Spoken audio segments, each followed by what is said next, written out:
All right, it is finally here. Filterblade has arrived. Okay, now what is it though? It is a loot filter for PoE 2 and PoE 1, but it essentially lets you create your own loot filter in a way more simple process than editing a notepad and, figuring all that out. So essentially you can come over here to filterblade.xyz and then up here you can just click PoE 2 and you're going to have these strictness levels down here that you can start with. It kind of depends where you're at in the game, but yeah, you can just download these straight up.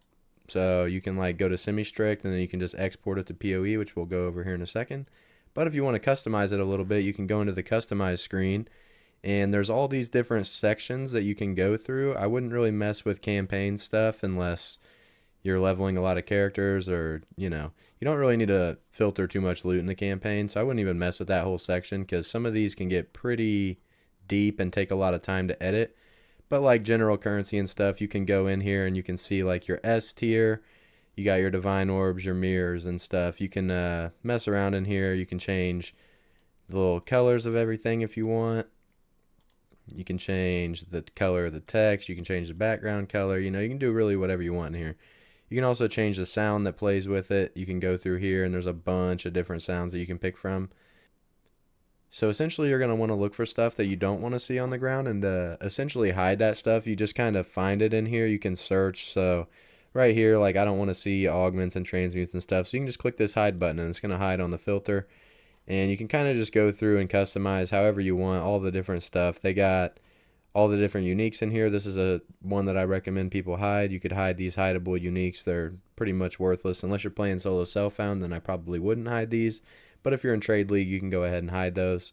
They have chancing bases in here. You could put in whatever white item base that you want to see. So like if you're looking for barrier quarterstaffs or something, you can just pop this in here, click add, and it's going to show those now. And you can kind of go through. There's different sections for pretty much every single item in the game. If you wanted to look up like these, you can just type it in here and just click on it. It'll take you to it. And then you could hide those if you want. Once you have the filter like kind of how you think you want it, you could go over here to simulate. And you can essentially like test the filter across just random loot and see. And if you see something that you don't want, like say I don't want to see these blacksmith whetstones, you can just click on it and it'll show the rule down here. You can click find on customizer and then you can just hide it. Then when you go back to simulate, it's hidden. So essentially once you get the filter how you want it, you're going to go over here to this tab, which is export to PoE. And I do believe it is going to make you sign in, but you could just type in a filter name. So we'll just go test one, click this button. And then you want to do right here. So you go create new sync target and then you do save and sync. And this is normally where it's going to ask you to sign in, but then it's going to sync your filter. So once you have that done, you're going to need to go into the game.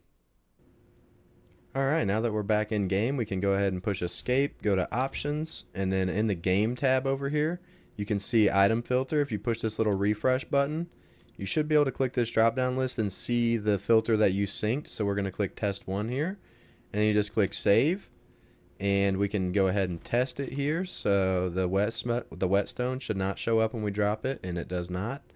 And the divine orb should be like a reddish color, and it is.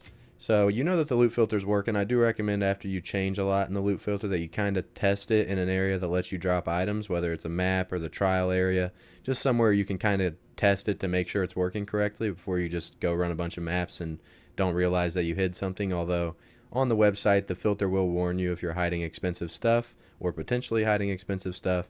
But I do have one more thing I want to touch on, so let's hop back over to the website.